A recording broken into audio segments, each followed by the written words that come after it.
Senhor presidente, senhoras e senhores senadores, quero aqui, senhor presidente dessa tribuna,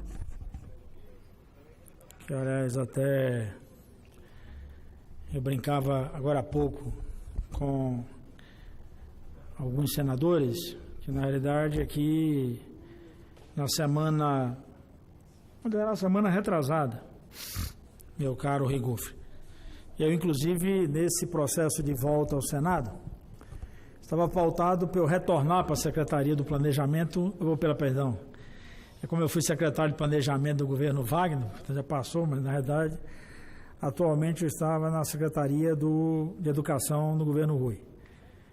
Eu vim ao Senado no final de outubro, para participar, inclusive, de uma demanda importante do nosso governo de Estado, para discutir as emendas impositivas, e esse ano, em particular, com a entrada de duas áreas fundamentais. A gente conviveu ano passado com a emenda impositiva para a área da saúde, e esse ano, de forma, eu diria, até muito correta, o Congresso Nacional apontou a necessidade de incluirmos segurança pública e educação nas impositivas. Tá? E aí, nessa vinda, foi possível a gente dialogar com a bancada, acho que logramos êxito, inclusive de forma, eu diria, muito solícita, compacta, mesmo a parte da bancada de oposição ao nosso governo lá no Estado, mas os parlamentares têm um compromisso, mas a bancada que apoia o nosso governo no Estado, ela aportou recursos para a área da educação, da saúde, da segurança, para atender essa demanda de custeio, para atender a essa demanda de aquisição de equipamentos. Então, eu retornaria para a Secretaria de Educação no dia 1º de novembro.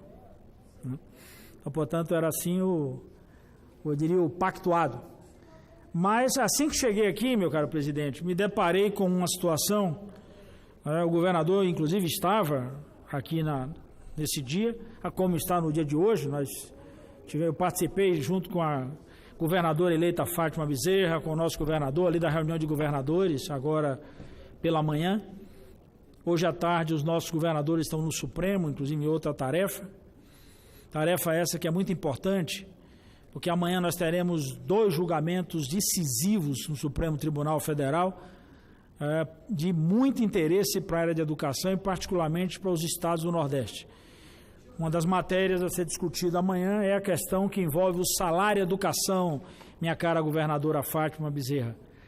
Eu ouvi Vossa Excelência falar das dificuldades, portanto, essa é uma das maiores dificuldades, eu diria até uma anomalia. O salário e educação, senadora Fátima, de empresas que têm atividade laboral no estado de Vossa Excelência, o salário e educação majoritariamente vai para onde é a sede da empresa e não onde estão os trabalhadores. Essa é uma das peças das que serão apreciadas no dia de amanhã. A outra é a discussão do Fundef. Aquela diferença dos anos 90, final dos anos 90, e que é muito importante para os nossos estados.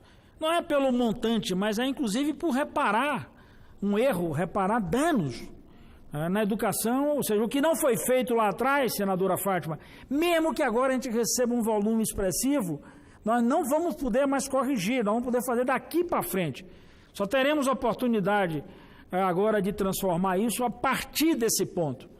Porque na educação as pessoas precisam entender isso, senadora Fátima. Quando a gente fala em plano decenal, não é de brinquedo, porque na educação não acontece nada, senão nesses 10 anos. Então é importante plantar desse jeito, é importante trabalhar nessa direção, para que a gente tenha a oportunidade de construir e consolidar algo eficiente. Então eu voltaria, senadora Fátima, no dia 1º de novembro lá para a Secretaria de Educação. O governador estava indo para uma missão no exterior e me pediu, e também o nosso querido índio, como a gente costuma chamar aqui, o Wellington Dias, que foi nosso parceiro nessa casa aqui, o governador Wellington Dias, que ficou encarregado pelos governadores de permanecer aqui para discutir essa questão de cessão onerosa, até porque ele trabalhou conosco nisso aqui, essa questão da produção de óleo e gás. E aí eu tive a oportunidade de permanecer por determinação do governador, que me disse de forma peremptória, não volte não, fique aí para... E aí nós tivemos aqui também eu diria, a grata surpresa, senadora Fátima, de no PL 209 ganhar o consenso de todo o Senado, o apoio, inclusive no dia aqui agradeci ao senador Fernando Bezerra, que é líder do governo, no sentido dele acatar, aliás, as emendas de 2 baianos, né? O baiano Otto Alencar, que sugeriu a questão dos recursos para os dutos, de suma importância, e a outra emenda que nós dialogamos aqui em plenário com o Fernando Bezerra, no sentido de dar parcela de 50%, retirarmos 30% dessa produção de óleo e gás, para que isso possa ser transferido para os fundos de participação de estados e municípios. Uma parcela importante. E nós não estamos falando de qualquer coisa, senadora Fátima. O que se estima na movimentação desses recursos é algo na ordem de 100 bilhões de reais. Então imagine retirar isso desse cenário. Uma continha muito rápida aqui que me vem à cabeça no caso da cessão onerosa, senadora Fátima, é que a Bahia deixará de receber 6 bilhões. Isso eu estou compondo 2 parcelas, ou seja, uma parte expressiva dos 6 bilhões, quase a metade, aí é coisa 60%, 40%. Essa parcela vai para o fundo de participação, dos municípios, para o fundo de participação dos municípios, e a outra para o fundo de participação dos estados. Então, portanto, você imagine numa operação dessa. Então, é importante que nós trabalhemos nessa questão. E aí eu terminei conseguimos no dia 8 aqui, graças a essa participação de todos os senadores, foi um negócio muito legal, senadora Fátima, porque aí entra exatamente esse papel do Senado. Não se trata de discutir aqui bandeiras partidárias, nem posições políticas. O Senado tem a obrigação, inclusive, de ter esse olhar, o olhar do desenvolvimento regional, o olhar do desenvolvimento de cada estado, a política aqui ajustada para isso, e conseguimos aprovar o projeto. E aí terminei inclusive, para acompanhar essa rodada que nós começamos ontem de visitar os ministros. Hoje os governadores continuam lá visitando os ministros do Supremo, e amanhã nós teremos no item 1 e no item 2, lá da pauta do Senado, essas 2 importantes questões. Então nós vamos acompanhar isso e, consequentemente, também continuar o trabalho aqui, já também demandado pelo governador, para que a gente possa acompanhar até o dia 27 o que é que vai se processar em relação a essa questão da cessão onerosa. Nós que tivemos uma posição aqui contrária a esse projeto, senadora Fátima, na sua origem, é bom lembrar isso, a gente já denunciava isso desde antes, não se pode pensar numa linguagem que todo mundo mais conhece, entendeu, Fátima? Que é essa história da distribuição de royalties, assim que todo mundo conhece. Que a gente fica naquela história de cessão onerosa, gás, produção, óleo e petróleo, mas a linguagem é direta na veia.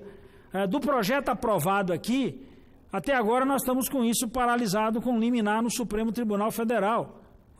Então, não é qualquer coisa para estados. Eu vi aqui a nossa nobre, próxima governadora, porque vai tomar posse no dia 1º de janeiro, falando exatamente da situação caótica e da crise financeira e econômica que o Estado atravessa. E um Estado que é produtor de petróleo. Então, portanto, isso é algo extremamente decisivo para esse novo cenário.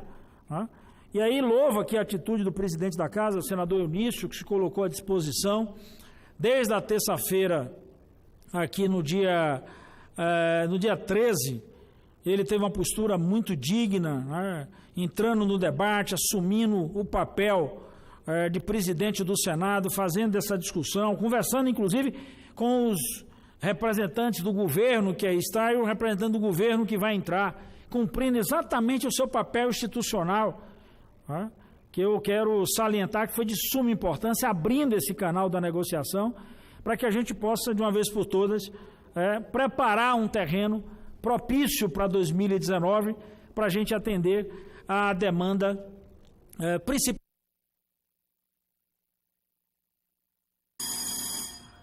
Vou concluir, senhor presidente. Para atender a demanda principalmente daqueles que mais precisam. Então é importante que a gente tenha a clareza do que isso significa. Tá? O nosso estado, o estado da Bahia, é um estado de 15 milhões de habitantes, estado com dimensões de país, o tamanho da França. Só o nosso semiárido, meu caro presidente, que representa quase 70% do nosso território, 68, alguma coisa, é quase do tamanho da Espanha.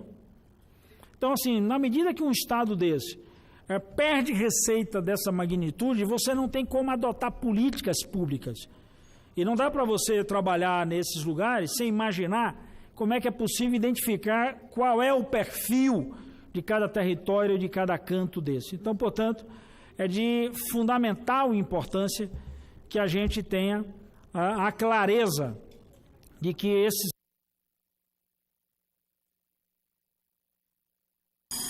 recursos, meu caro presidente, são recursos fundamentais para você manter o funcionamento dos serviços, para manter uma política de desenvolvimento, uma política de incentivo e, principalmente, uma política voltada para a manutenção desse homem no campo. Tá? São cidades, assim, o semiárido baiano, majoritariamente, a agricultura ainda é agricultura de subsistência. A agricultura familiar é muito forte no estado da Bahia. Nós temos quase 800 mil agricultores familiares. O nosso oeste é um celeiro de produção. Mas é preciso, inclusive, integrar essa produção com infraestrutura, com serviços, e com toda uma logística que permita ter a atividade laboral, ter a questão do atendimento e, principalmente, as condições para que as pessoas possam viver. Então, assim, nós vamos acompanhar esses processos, tá? Na expectativa de desfecho. Eu não tenho trabalhado muito na lógica da cifra, porque às vezes as pessoas se preocupam muito com isso. Quando é que entraria nos cofres se essa decisão fosse tomada hoje e tal? Porque não pode ser nessa lógica, mas é importante que essas 3 parcelas aí que eu estou me referindo aqui, a questão que tem a ver com royalties, né? As questões que têm a ver com o salário e educação e com a diferença do Fundef, elas são questões inerentes a um processo cada vez mais permanente e, de certa maneira, algo que já vai ao encontro daquilo que é o pleito de todos nós, ou seja, melhorar as condições para que você tenha política de desenvolvimento. Sei que esse é um debate que vai se instalar no Brasil de forma muito mais vigorosa. Assim acontece em toda pós-eleição. Então, nós teremos um governo novo no dia 1º de janeiro e, consequentemente, creio que a expectativa, ainda que uns tenham posição contrária ou não, tá? Eu, obviamente, sempre trabalho com a lógica de que há um governo eleito, ponto final. Eu fiz oposição, ou seja, participei do outro lado da campanha, mas tem um governo e a partir do dia 1º de janeiro, aí são instituições e instituições que se relacionam. O desejo nosso é o desejo de resolver os problemas, inclusive da nossa gente.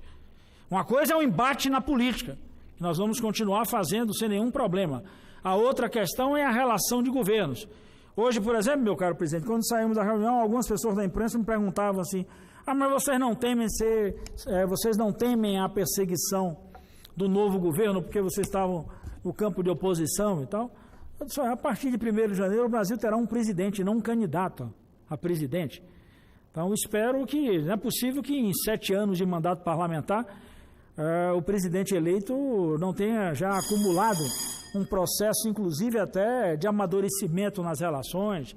Então, eu não sou chegado a previsões, que eu não acredito nisso, mas acho que é importante a gente trabalhar com outra lógica. A lógica nossa é a lógica de ir dialogar.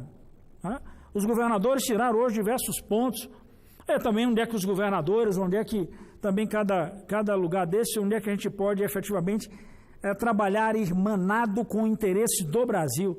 Não preciso me render ao presidente eleito. Eu não estou mudando a postura política crítica que a gente possa ter a esse ou aquele programa. Mas a obrigação nossa é fazer a defesa dos interesses dos nossos estados, da nossa gente e, portanto, trabalhar nessa lógica.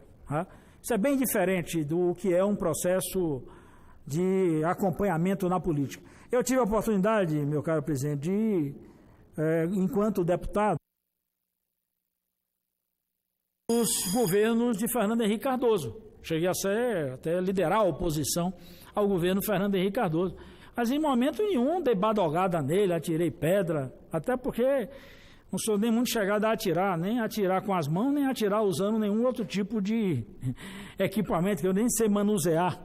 Então, portanto, é diferente. Agora, fiz a crítica dentro daquilo que a gente avaliava, que estava fora do que efetivamente nós entendíamos naquele momento, que não deveriam ser os melhores encaminhamentos. Portanto, acho que essa é a postura, e é isso que os governadores demonstraram hoje. Apresentaram lá quais são os pontos que eles querem conversar com o governo, e efetivamente vamos continuar tocando nossos trabalhos para que possamos efetivamente aqui no Congresso Nacional dar as respostas que ainda o povo espera de todos nós. Muito obrigado, senhor presidente. Parabéns, senador.